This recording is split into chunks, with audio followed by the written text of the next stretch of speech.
Success Channel. Today we're going to talk about marketing environment, the actors and forces that shape how companies connect with customers. First, we have microenvironment, which includes companies, suppliers, intermediaries, competitors, publics, and customers. Inside the company, all departments must align with the mission. For example, Unilever integrates sustainability into marketing, R&D, finance, and HR, building a consistent global brand. Suppliers are also critical. Apple's close partnership with TSMC ensures cutting-edge chips, giving Apple an edge over rivals. Then, there are marketing intermediaries, resellers, logistic agencies. Without them, Coca-Cola could never reach billions of consumers worldwide. Of course, every film faces competitors. Netflix stands out by investing in original content and using data to personalize experiences, rather than competing on price. We also consider publics. For example, governments require food companies like McDonald's and Starbucks to display calorie information, pushing them toward healthier options. At the center of it all are customers. Companies must adapt to cultural needs. KFC, for example, offers rice meals in Vietnam and vegetarian menus in India, proving the importance of local adaptation. Beyond this, the microenvironment, demographic, economic, natural, technological, political, and cultural forces. We can know that it creates broader challenges and opportunities that companies cannot ignore. So now we're going to be discussing the demographic and economic environment of a market. So first up, what is a demographic? It is basically a study that groups people up into different categories. And the first category we're going to be talking about is the age demographic, dividing into 4 subcategories. First up, we have baby boomers, the wealthiest generation in the US specifically, because there are 78 million people that makes up an estimated 70% of the nation's disposable income and half of consumer spending. Next up, we have Generation X. They are the smallest population that we're going to be discussing today, but they have 29% of total income, which makes for very strong purchasing power. And the next one is millennials, the most crowded one, 83 million in population, but they are also very high in unemployment rate and also more in debt. But their sheer power makes them very attractive to marketers despite being not very strong individually in purchasing power. And then we have Generation Z, which is our generation, very attractive to marketers, obviously, because we're the youngest one and also we're the future generation. Next up, we have geographic shift in population. So as we know, people are moving to different places to live, and that can change in the way that people buy stuff. Say people living in Antarctica would buy jackets much more often than people living in the Sahara Desert, or people who moves into different places might choose to telecommute, which is to work at home. Now, a company such as Citrix GoToMeeting can help with that, helping people meet and collaborate online with computers, tablets, or smartphone. So marketers can cater to their demographics depending on their purchasing style, depending on where they live. Next up, we have increasing diversity. With people having different sexual orientations, companies are trying to appeal to that to be more inclusive, to show that they're open to many different ideas and it doesn't matter who you are. Say with Xbox, for example, and multiple other companies who during June will change their logo into something that's more inclusive, say modifying their logo to be including the rainbow color. And now we'll be talking about the economics environment, which we have to talk about economic factors that affects consumer spending, their spending patterns. And if we're talking about economics, we're going to have to talk about the income distribution, how the rich have become richer and the middle class has shrunk and the poor have just become even more poor. There are more people in the poor section now. And so companies can cater to this poorer audience as they make up the majority of society by offering many discounts, such as when Shopee does have a lot of discounts for its customers, not only decreasing in price, but also giving free delivery fees, for example. Let's begin new part with the natural environment.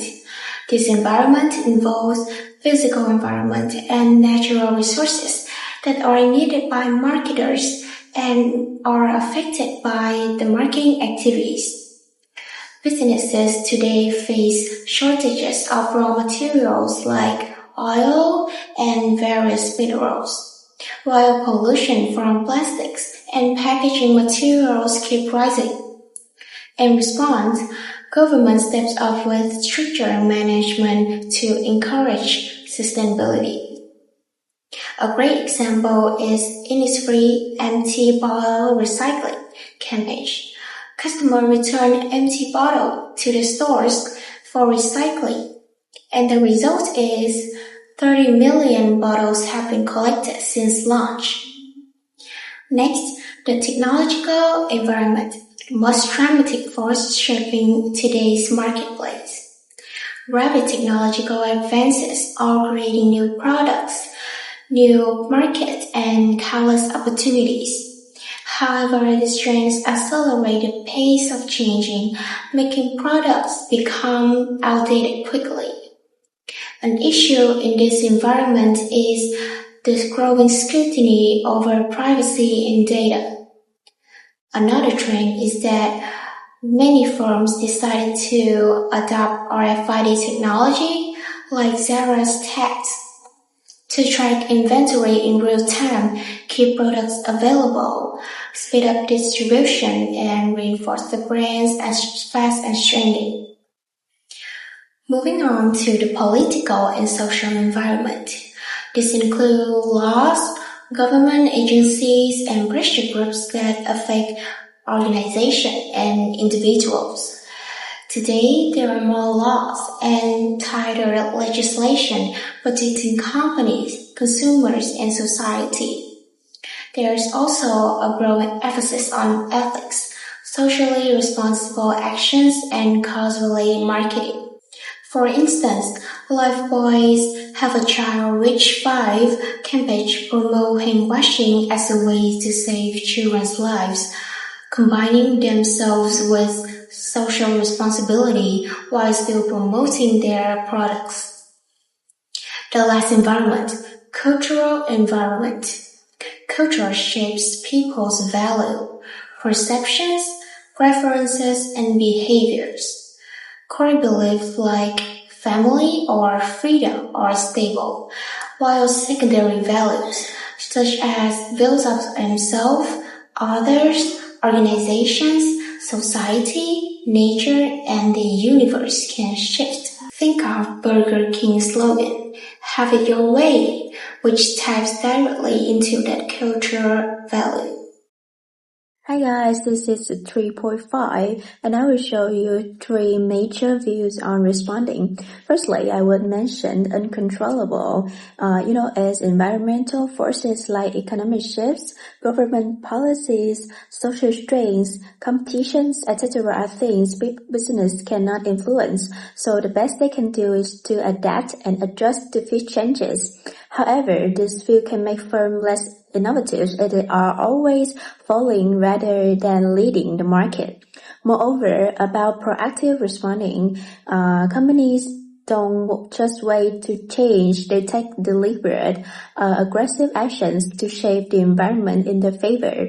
This could include lobbying for favorable regulations, launching campaigns to influence public opinion, setting industries standards, or pioneering new technology. Firms can gain competitive edge and position themselves as industry leaders. For example, Tesla didn't just adapt to environmental concerns, but it shaped the electric vehicles market and influence regulation towards sustainability. Moreover, I will talk about reactive responding, like companies monitor the environment and then respond once change happens, but without attempting to influence it. They are more cautious, waiting to see how trends or regulations develop before acting. However, the slow response can cause the companies to fall behind competitors who are always proactive. For example, many traditional retailers adopted e-commerce only after online shopping became mainstream, rather than shaping consumer habits early. And now we'll tell you about marketing informations and customer insights in 4.1. Customer insights are fresh marketing information-based understandings of customers and the marketplace, including creating customer value, engagement, and relationships. Insights must go beyond surface-level data, like fresh and deep insights into customer needs and wants, important but difficult to obtain needs, and buying motives but not obvious. Customer usually can tell you what and why, so you need to find it by yourself. And it should be better information and more effective use of existing information. For example, Netflix used customer insights to learn why viewers choose certain shows, then tailors recommendations and content like Stranger Things or K-dramas to boost engagement and loyalty. And more about managing marketing information. The companies are forming customers insight sources, use insights into creating more value for the customers, and include on company functional areas. About MIS, which is Marketing Information System, refers to people and procedures dedicated to assessing information needs, developing the needed information, and helping decision makers to use information to generate and validate actionable customers and market insights. A well-designed MIS ensures that information is not just collected but also interpreted and applied to improve marketing strategies. So, let's move on to the next part. When it comes to assessing information needs, company must be selective. Collecting too much data can create overload, while too little leads to blind spots. The goal is balance. Take Amazon as an example. It gathers huge amounts of customer data like search history and purchases. But instead of storing everything, Amazon focuses on patterns that predict what customer will buy next. This not only improves recommendations, but also gives managers and suppliers insights without wasting resources. Next, we have developing marketing information, which can be done in different ways. One key source is internal databases. The information companies is already hold. For example, Starbucks uses loyalty app to track customer purchases. By analyzing what drinks are popular, when people buy coffee, and which promotions succeed, Starbucks can create personalized offers like discounts on cold brew in the summer. Another tool is competitive marketing intelligence. It means keeping track of competitors, consumer, and market trends. For instance, Coca-Cola carefully watches Pepsi's social media campaigns, product launches like Pepsi Zero Sugar, and pricing strategies. It also studies reviews, news, and industry reports. This helps Coca-Cola spot shifts such as the demand for low-sugar drinks and respond faster than rivals. In short, companies that master both, knowing what data is worth collecting and using it wisely, gain a real edge in today's fast-changing markets. Our next discussion is going to be about the marketing research, and the reason why companies are taking this is that they want to gain some more insight about customer and hinting their decision-making process. Here are 4 steps in the marketing process. The first step is that managers and researchers have to agree on the problems and the research objectives. Second one, we have to work on the research plan and collecting data. The third one, that we have to implement the plan and watching closely. Finally, is that we have to interpret and reporting to the management. Here's how Coca-Cola used marketing research to launch Coke Zero Sugar. They defined a problem, which is declining soda sales, set the objectives, and test demand for healthier option. They gather the data through surveys and taste tests, analyze the results, finally adjusted the formula before launching. We might also have been familiar with the primary data where the marketing team has to collect it themselves, and the secondary data where it is collected by other parties already for another purpose. And here are some ways to collect them. Secondary data is usually more cost-effective and less time-consuming than primary data when collecting. However, information might not be up-to-date and takes more time to ensure that the information is accurate. Also, there are several research instruments has been taken into practices such as questionnaire or mechanical instrument. For instance, Spotify's success is mainly contributed by tracking customer history of listened songs by an AI system. So now we're going to be talking about analyzing and using market information. So because as we know, information is gathered, has to be filtered out to the necessary ones and distributed to the right people at the right time. So and that's a lot of work. So we have customer relationship management to do this, CRM. Basically their job is to manage details about individual customers and pinpointing out the high value ones, and also how to use that information to maximize customer loyalty.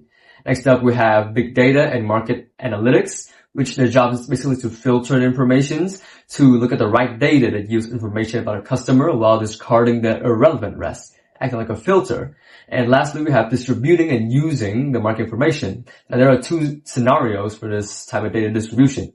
Intranet, sharing information within the company, and extranet, sharing this information to people outside the company, say suppliers or high-value customers who might want to know a little bit more about how the company functions. Now, one way I can think of intranet being used is through YouTube and how they collect data on your watching patterns, what type of videos you watch, and use that to recommend to you videos that they think that you'll like. This is the last part. This is 4.5, and I have a small question for you. That is, have you ever think of consideration about marketing research in certain businesses? I will show you now. Firstly, about marketing research in small businesses and non-profit organizations, because they often have limited budgets and resources for conducting formal marketing research. Specialized staff or advanced research tools is that of big corporations. So they rely more on informal, flexible, and cost-effective methods to gather insights. However, they can still benefit from creative, low-cost marketing research methods that deliver practical and actionable insights.